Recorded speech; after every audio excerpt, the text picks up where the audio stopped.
The humanitarian crisis, both inside and outside Ukraine, is more grim by the day.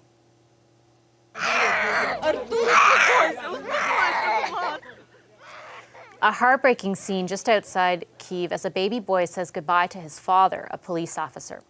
The boy and his mother are among thousands fleeing the area. Russia opened a passage for them under a temporary ceasefire agreement, but Ukraine is accusing Russia of shelling the southern corridor leading out of Mariupol. More than 2 million people have now fled Ukraine, according to the United Nations, and 1 million civilians are internally displaced. Olena Stokos is one of them. She's the Deputy Director General at the National Committee of the Ukrainian Red Cross Society. She was forced to evacuate with her family from Kyiv when the city came under shelling. She's in a shelter in Vinnytsia in the center of the country. Hi, Ms. Stokos. Good to meet you. Thank you very much for making the time to share your experiences with us. Good evening. Thank you for inviting. First of all, where are you and how are you? Well, thanks God I'm fine. I'm in a more or less safe place. I was working from Kyiv region a couple of days ago. I stayed there, but I had to escape together with my family because massive shelling began in the area where I was based. The neighboring village was totally destroyed by the ballistic missile. That is why I moved to central Ukraine, to Vinnytsia, where I now stay with my family and work from here. And what was it like to be in Kyiv during that shelling? Well, it was scary. You cannot even imagine how it was. Well, you can imagine, I think, but this is something that I cannot even describe. This is like a horror. You cannot sleep, you cannot eat. Every second you think that you will hit by the missile. And every evening I was thinking that, oh God, let me live until the morning. Let me stay alive. And that was just a horror. I have one peculiarity. I'm 8 months pregnant, and it's even more stressful in my condition nowadays. Oh my goodness, I can't imagine. What was it like to leave? And I ask because, of course, we've seen all these images of people trying to leave, and it's very difficult, and they're still obviously very afraid of the shelling and the attacks from the Russians. Yes. Leaving the location where I was based was also stressful.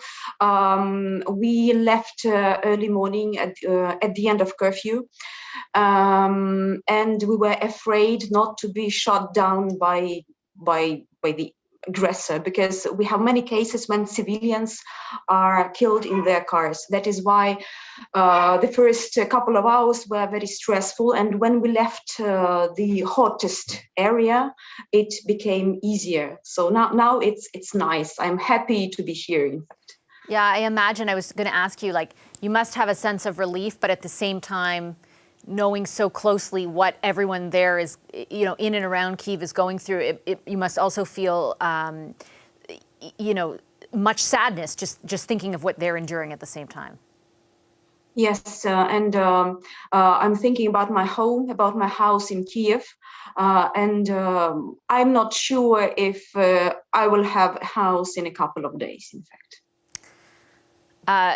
You're also, of course, you serve with the Red Cross. You work with the Red Cross, and your experience is of course one that 2 million people have been forced to leave their homes behind. Many of them have left Ukraine. Some, like you, have moved to other parts of Ukraine. Can you tell me a bit about your level of concern for just the sheer volume of refugees? Well, the volume, as you correctly mentioned, the volume of refugees is huge. Now, according to the UN Refugee Agency, 2 million people officially crossed the border of Ukraine, finding their shelters somewhere abroad. The number of internally displaced people is also increasing every hour, so it's now more than 1 million. And as a Red Cross, we have to assist to help both catch categories of people. Those who are on the move to the western border, because those millions of people, they have to wait to stay at the border, at the border crossing points for a couple of days sometimes. That they need safe places, they need water, food, and other basic supplies. On the other hand, we have to assist those people who left their homes and are trying to find a new location inside Ukraine. They also need support from the Ukrainian Red Cross. That is why we are targeting targeting both categories of these people with our humanitarian action. And I wanted to ask you what kind of challenges you face. We spoke with somebody with the UN Refugee Agency last week who was describing for us how difficult it is, even when, for example, addressing those who are internally displaced, to find people like truck drivers to deliver those supplies to them. Is the Red Cross finding those same challenges? How difficult is it to get the help to people who need it?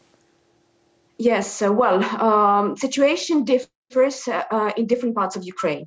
The conflict is escalating on an hourly basis. That is why humanitarian needs change on an hourly basis as well. If we speak about the regions of Ukraine, the most difficult situation is in the east of Ukraine. It is Kharkiv, Mariupol, Donetsk and Luhansk regions, north Chernihiv, south Kherson, Sumy in the north, Kyiv region. This is a disaster around Kyiv.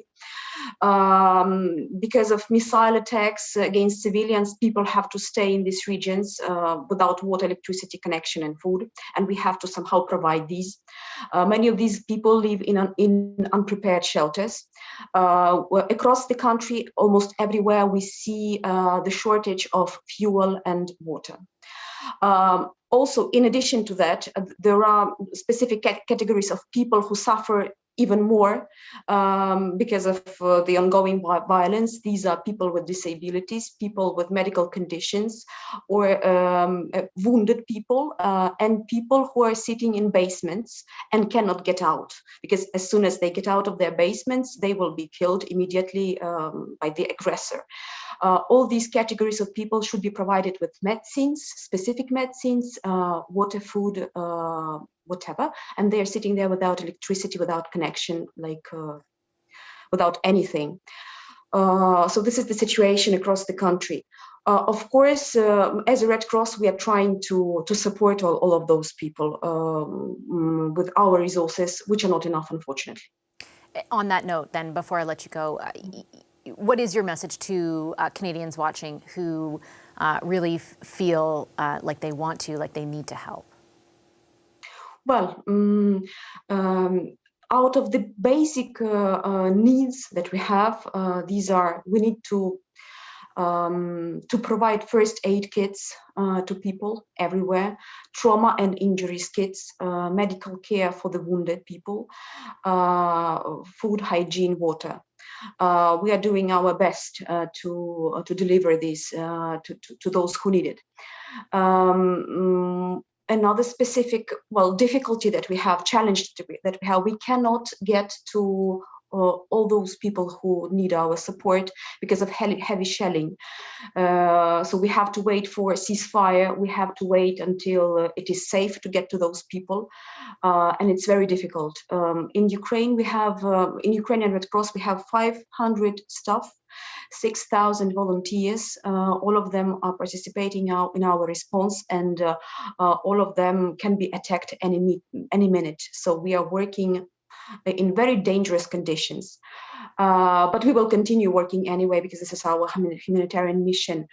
My message is to consolidate our efforts to support the Ukrainian Red Cross and other humanitarian organizations delivering the assistance to people. If we speak about Ukrainian Red Cross, there are several ways of supporting us. One of them is going to our website, where it is possible to donate, or contacting your local Red Cross, for instance, Canadian Red Cross, through which you can help us.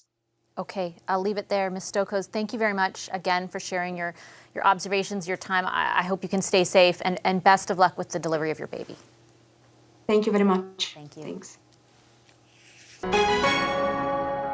Hi, I'm Vashi Capellos, host of Power in Politics. See more of our show by subscribing to the CBC News channel or click the link for another video.